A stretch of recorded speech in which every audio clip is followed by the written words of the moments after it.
क्या आप ये बात जानते हैं कि रिजर्व बैंक ऑफ इंडिया जो भी करेंसी इशू करते हैं उनके प्रिंटिंग कॉस्ट क्या है?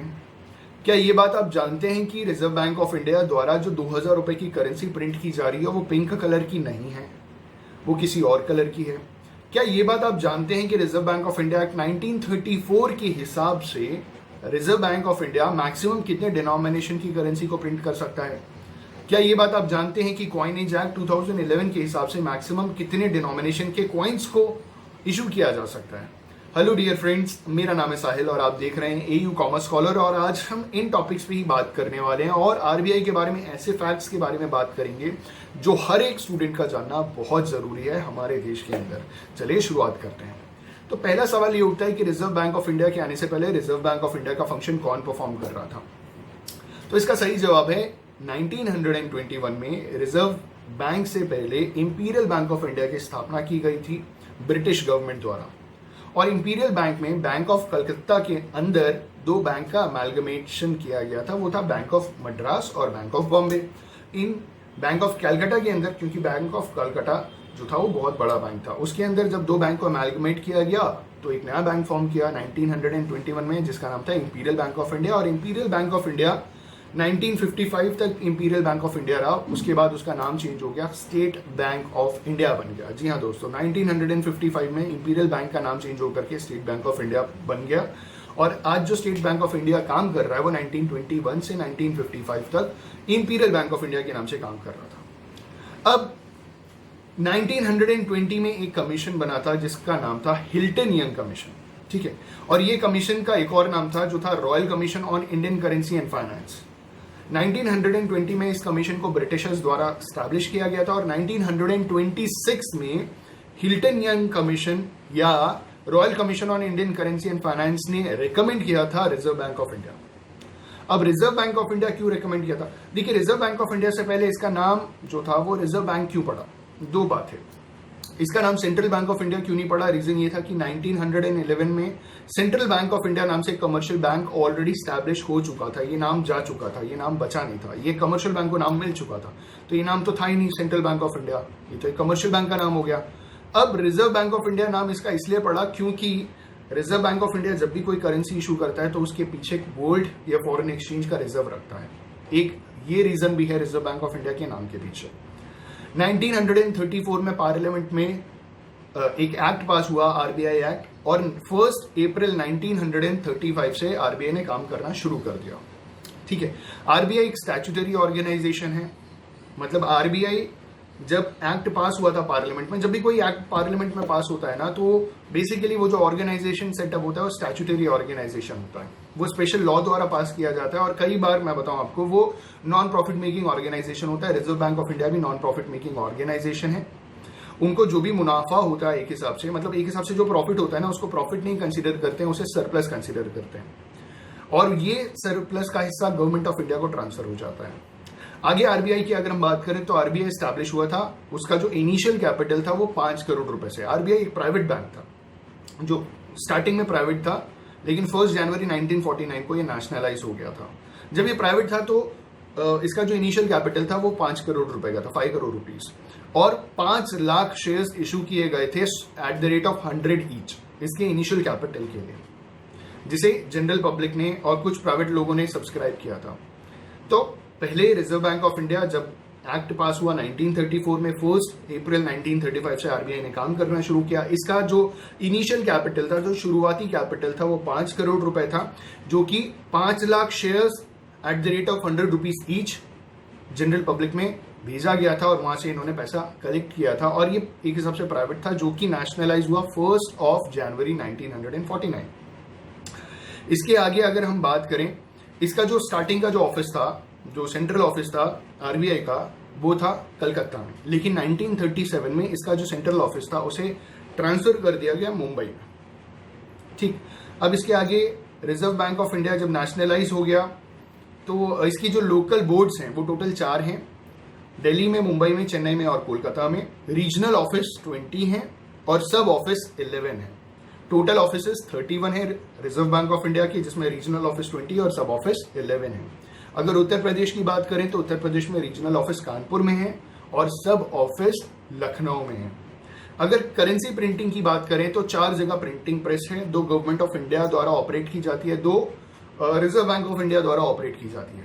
चारों प्रिंटिंग प्रेस का नाम, सबसे पहला Mysore which is there in Karnataka, दूसरा है Salboni which is there in West Bengal, तीसरा है देवास जो मध्य प्रदेश में है, और चौथा है नासिक जो महाराष्ट्र में है। अगर हम बात करें मैसूर और सलबोनी की तो इसे operate reserve bank of India करता है, मतलब एक हिसाब से control reserve bank of India करता है। अगर हम बात करें देवास और नासिक की तो इसे totally control government of India करते हैं, ठीक है। अगर हम बात करें reserve bank of India act 1934 की तो इस हिसाब से reserve bank of India maximum 10,000 रुपए तक की करेंसी को प्रिंट कर सकता है, ठीक है। रिजर्व बैंक ऑफ इंडिया का कंट्रोल सिर्फ करेंसी प्रिंटिंग पे इसलिए क्योंकि reserve bank of India act 1934 में आया और उसने 1935 से काम करना शुरू किया, लेकिन 1934 से पहले 1906 में एक कॉइनेज एक्ट बना था जिसमें सारे कॉइन्स की बात की गई थी और वो सारा का सारा गवर्नमेंट ऑफ इंडिया के पास था।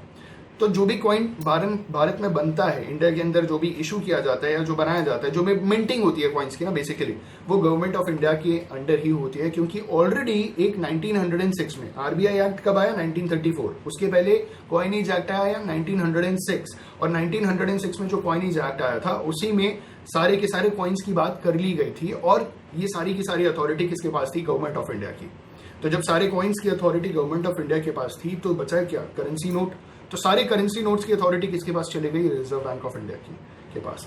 और कॉइनेज एक्ट 2011, पहले कौन सा कॉइनेज एक्ट था 1906, अभी लेटेस्ट जो कॉइनेज एक्ट आया 2011, और 2011 कॉइनेज एक्ट के तहत भारत में जो मैक्सिमम डिनोमिनेशन का जो कॉइन इशू किया जा सकता है वो 1,000 रुपए तक का कॉइन इशू किया जा सकता है, मतलब 1,000 रुपए के सिक्के को बना करके इशू किया जा सकता है।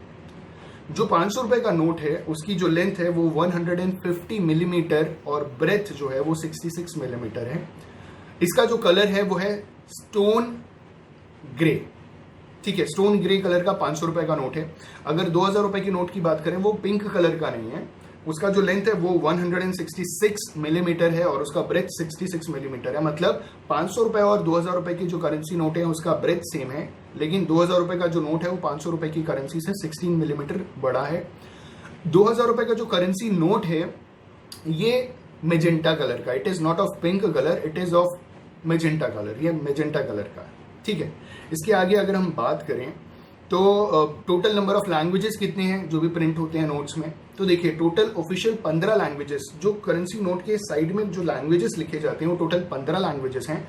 लेकिन एक चीज ध्यान दीजिएगा कि उसमें इंग्लिश और हिंदी में भी करेंसी के बारे में लिखा रहता है, मतलब reserve bank of India English में भी है, reserve bank of India Hindi में भी लिखा रहता है, ठीक है। तो ये क्या चीज है, ये इन दोनों को भी जब हम ऐड करते हैं तो टोटल 17 लैंग्वेजेस हैं। ये ऑफिशियल लैंग्वेज की कैटेगरी में नहीं आते, ठीक है। तो टोटल जो ऑफिशियल लैंग्वेजेस हैं वो टोटल 15 हैं। अगर उसमें हम हिंदी और इंग्लिश को ऐड करते हैं तो टोटल 17 लैंग्वेजेस एक करेंसी के अंदर है। अगला सवाल ये उठता है कि भारत में जो करेंसी इशू की जाती है वो किस बेसिस के ऊपर reserve bank of India issue कर सकता है। तो देखिए इसके पीछे एमआरएस है, MRS is minimum reserve system, और ये मिनिमम रिजर्व सिस्टम 200 करोड़ रुपए का है। कितने का है, 200 करोड़ रुपीज, जो 2 पार्ट में डिवाइडेड है। पहला पार्ट है 115 करोड़ रुपीस का गोल्ड रिजर्व और दूसरा पार्ट है 85 करोड़ रुपीस का फॉरेन एक्सचेंज रिजर्व। पहले के टाइम क्या होता था कि जब भी करेंसी इशू की जाती थी तो पहले तो सिक्के इशू करते थे, मतलब एक हिसाब से गोल्ड का सिक्का होता था, जितने वेट का गोल्ड होगा उतना उसकी वैल्यू होगी। फिर जब से पेपर करेंसी आया तो गोल्ड को एज अ बैकअप रखा गया, उसकी बेसिस के ऊपर ही, मतलब जितने रुपए का गोल्ड बैकअप रखा जाएगा उतने रुपए का करेंसी इशू किया जाएगा। रिजर्व बैंक ऑफ इंडिया क्या करता है कि reserve bank of India as a backup, minimum reserve system तो है 200 करोड़ रुपए का, जिसमें 115 करोड़ रुपए का गोल्ड रिजर्व है और 85 करोड़ रुपीस का फॉरेन एक्सचेंज रिजर्व है। अब इसके ऊपर भी रिजर्व बैंक ऑफ इंडिया जो चीज बैकअप रखता है वो है foreign exchange reserve. Reserve bank of India के पास जितना फॉरेन एक्सचेंज रिजर्व होगा वो उतने वैल्यू तक की करेंसी को इशू कर सकता है, लेकिन नहीं करता। रीजन इसके पीछे है कि जरूरत से ज्यादा अगर करेंसी इशू कर दिया जाए तो क्या होगा, हमारे देश में इन्फ्लेशन आ जाएगा। इन्फ्लेशन समझते हैं आप, चीजों के रेट बढ़ जाएंगे, लोगों के पास एक्चुअली मनी सप्लाई आ जाएगी, बहुत अच्छी खासी मनी सप्लाई हो जाएगी इकोनॉमी के अंदर, चीजों के रेट बढ़ जाएंगे, इन्फ्लेशन आ जाएगा, मनी जो हमारी करेंसी ना उसकी वैल्यू डिवैल्यूएट हो जाएगी, उसकी वैल्यू कम हो जाएगी, उसकी वैल्यू कम हो जाएगी और चीजों के रेट बढ़ जाएंगे। परचेजिंग पावर लोगों की बढ़ जाएगी लेकिन करेंसी की परचेजिंग पावर कम हो जाएगी। तो इसे कंट्रोल करने के लिए आरबीआई के बहुत सारे फंक्शंस हैं, जिसमें एक मॉनेटरी पॉलिसी फंक्शन है, इसको भी हम डिस्कस करेंगे।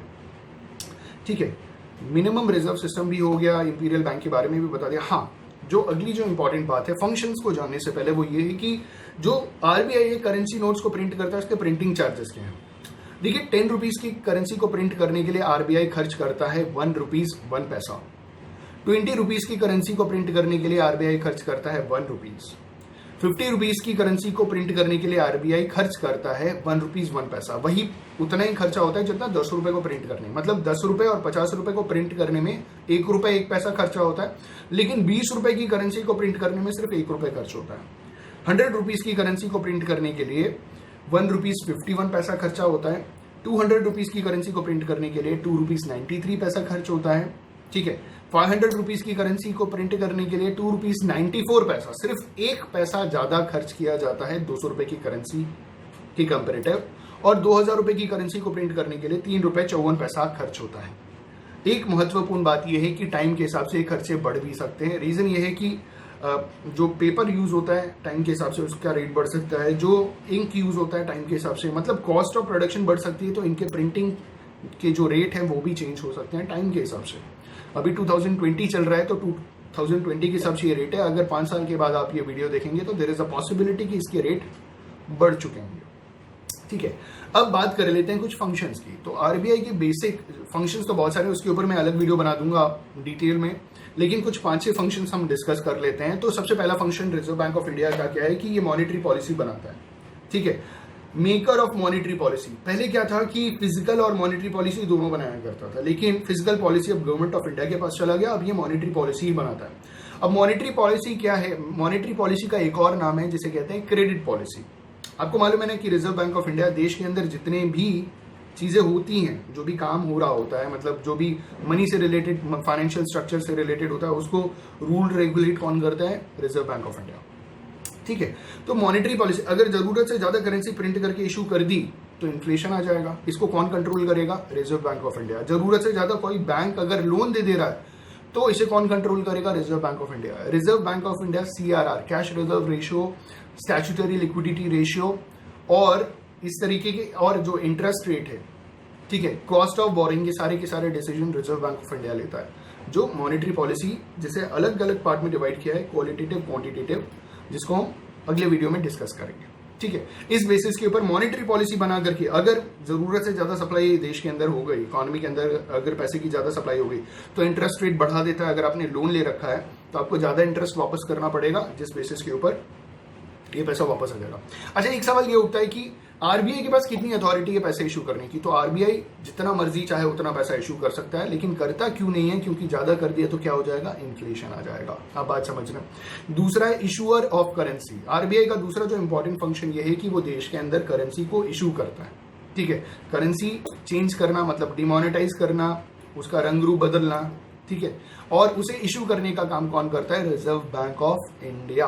ठीक, तो देश के अंदर करेंसी कौन इशू कर रहा है? Reserve bank of India. तीसरा है बैंकर टू द गवर्नमेंट। अब गवर्नमेंट को पैसे की जरूरत पड़ेगी तो गवर्नमेंट कहां जाएंगे? गवर्नमेंट आरबीआई के पास आते हैं, और आरबीआई, देखिए, आरबीआई का सरप्लस गवर्नमेंट के पास जाता है, और गवर्नमेंट को, government of India, central government या स्टेट गवर्नमेंट को अगर पैसे की जरूरत, बेसिकली सेंट्रल गवर्नमेंट को अगर पैसे की जरूरत पड़ती है तो वो कहां से पैसा लेते हैं? रिजर्व बैंक ऑफ इंडिया से ही पैसे लेते हैं। अगला जो पॉइंट है वो है bankers bank. Reserve bank of India को बैंकर्स बैंक भी कहा जाता है। तो भारत के अंदर जितने भी बैंक हैं उनका bank reserve bank of India को कंसिडर किया जाता है कि अगर किसी बैंक, मुझे पैसे की जरूरत है, मैं कहा जाऊंगा बैंक के पास, और अगर बैंक मेरे state bank of India, Punjab national bank, की जो भी कमर्शियल बैंक है ना, इनको पैसे की जरूरत पड़ेगी तो ये कहां जाएंगे? ये जाएंगे रिजर्व बैंक ऑफ इंडिया के पास पैसा लेने के लिए। आप बात समझ रहे हैं। और रिजर्व बैंक ऑफ इंडिया को लेंडर्स ऑफ लास्ट रिसोर्ट भी कंसिडर किया जाता है कि अगर कहीं पैसा नहीं मिलेगा तो हम आए ना, मैं हूं ना। ठीक, रिजर्व बैंक ऑफ इंडिया क्या बोलेगा? मैं हूं ना, आप आओ मेरे पास लो। तो जितने भी कमर्शियल बैंक्स हैं उनके पास अगर पैसे की कमी हो जाती है, उनको कहीं से अगर पैसा नहीं मिलता है तो वो कहां जाते हैं? लेंडर्स ऑफ लास्ट रिसोर्ट, जो है रिजर्व बैंक ऑफ इंडिया, और रिजर्व बैंक ऑफ इंडिया उनको पैसा प्रोवाइड कराता है। रिजर्व बैंक ऑफ इंडिया जब भी करेंसी इशू करता है ना, जब भी उसको नई करेंसी इशू करनी होती है तो वो इंटरेस्ट रेट कम कर देता है। वो कमर्शियल बैंक को लोन देता है, कमर्शियल बैंक जनरल पब्लिक को लोन देते हैं, और इसके थ्रू ही जो एडिशनल करेंसी प्रिंट की गई इकोनॉमी के अंदर वो इकोनॉमी में इंजेक्ट की जाती है। बात समझ रहे हैं? मतलब अगला सवाल अगर मैं ये पूछूं या ये बताऊं आपको कि अगर रिजर्व बैंक ऑफ इंडिया ने करेंसी नोट को प्रिंट किया तो वो कैसे देश के अंदर इंजेक्ट करते हैं? वो क्या आपकी सैलरी बढ़ा देंगे? वो कैसे इकोनॉमी के अंदर डालते हैं? तो वो क्या करते हैं, जितने भी कमर्शियल बैंक्स हैं ना, उनको वो सारा पैसा कम इंटरेस्ट पे एज अ लोन दे देते हैं, ठीक है। और ये जितने भी कमर्शियल बैंक्स हैं वो जनरल पब्लिक को लोन बांट देती है। जैसे इंटरेस्ट रेट कम होता है लोन की डिमांड बढ़ जाती है, जैसे इंटरेस्ट रेट बढ़ जाता है लोन की डिमांड कम हो जाती है।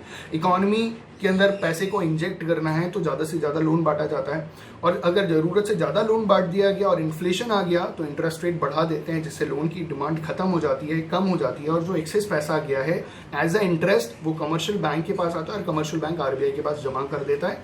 देश के इन्फ्लेशन को ऐसे कंट्रोल कर लिया जाता है, ठीक है। अगला जो है custodian of foreign exchange reserve. तो भारत में जितना भी फॉरेन एक्सचेंज आता है, देखिए भारत के अंदर अपने पास फॉरेन एक्सचेंज रखना इज इलीगल, हमेशा याद रखिएगा। अगर मैं अपने पास कोई भी फॉरेन एक्सचेंज का रिजर्व रखूं तो भारतीय सरकार के हिसाब से ये इलीगल है, इसे मुझे बैंक में जमा करना पड़ेगा। मैं अपने देश में रहते हुए फॉरेन एक्सचेंज का रिजर्व अपने पास नहीं रख सकता हूं, क्योंकि इसकी जरूरत मेरे से ज्यादा, मैं क्या करूंगा फॉरेन एक्सचेंज करेंसी अपने देश में रख करके, कहीं तो यूज होगा नहीं, मुझे एक्सचेंज कराने के लिए बैंक ही जाना पड़ेगा। तो मैं बैंक में जाऊंगा, बैंक क्या करेगा, उसे कुछ बैंक्स भी फॉरेन एक्सचेंज बैंक्स होते हैं जो इन करेंसीज में डील करते हैं, और जो सबसे बड़ा बैकअप रखा जाता है वो रिजर्व बैंक ऑफ इंडिया द्वारा रखा जाता है। तो भारत में सबसे ज्यादा जो फॉरेन एक्सचेंज का रिजर्व है वो रिजर्व बैंक ऑफ इंडिया द्वारा के पास ही है, और वो इसे यूज करते हैं इंपोर्ट एक्सपोर्ट में, बेसिकली इंपोर्ट में। जैसे अभी हम लोगों ने राफेल फाइटर्स खरीदे, इंडिया ने राफेल फाइटर्स खरीदे, तो इसके लिए जो फॉरेन एक्सचेंज की जरूरत थी वो आरबीआई ने ही प्रोवाइड कराया। अब बात समझ रहे हैं, ठीक है। अच्छा, हमें जब लोन की जरूरत पड़ती है हम अपने बैंक कमर्शियल बैंक के पास जाते हैं, कमर्शियल बैंक को जब लोन की जरूरत पड़ती है वो रिजर्व बैंक ऑफ इंडिया के पास जाता है, रिजर्व बैंक ऑफ इंडिया को जब लोन की जरूरत पड़ती है तो वो इंटरनेशनल मॉनेटरी फंड के पास जाते हैं, ठीक है। ध्यान रहेगा ये सब आपको, ठीक है। और क्या बचा, अच्छा एक और चीज की गवर्नमेंट को एडवाइजरी का काम भी रिजर्व बैंक ऑफ इंडिया करता है, गवर्नमेंट को एडवाइसेस देता है, सजेशंस देता है, गवर्नमेंट को बहुत सारे डिसीजन लेने में reserve bank of India help करता है। ये भी रिजर्व बैंक ऑफ इंडिया का एक फंक्शन है। I just hope and believe कि जितने मैंने स्टार्टिंग में सवाल पूछे थे वो सारे के सारे सवालों के जवाब दे दिए। आपको बहुत सारी चीज़ें क्लियर हो गई होंगी रिजर्व बैंक ऑफ इंडिया के बारे में, ठीक है। अगर वीडियो से कुछ सीखने को मिला हो तो प्लीज़ इसे शेयर जरूर कीजिएगा। Thank you so much, have a good day. अगले वीडियो में हम और भी reserve bank of India monetary policy और उसकी जो भी फंक्शंस है उसको डिस्कस करेंगे। Thank you so much, have a good day and all the best for your examinations.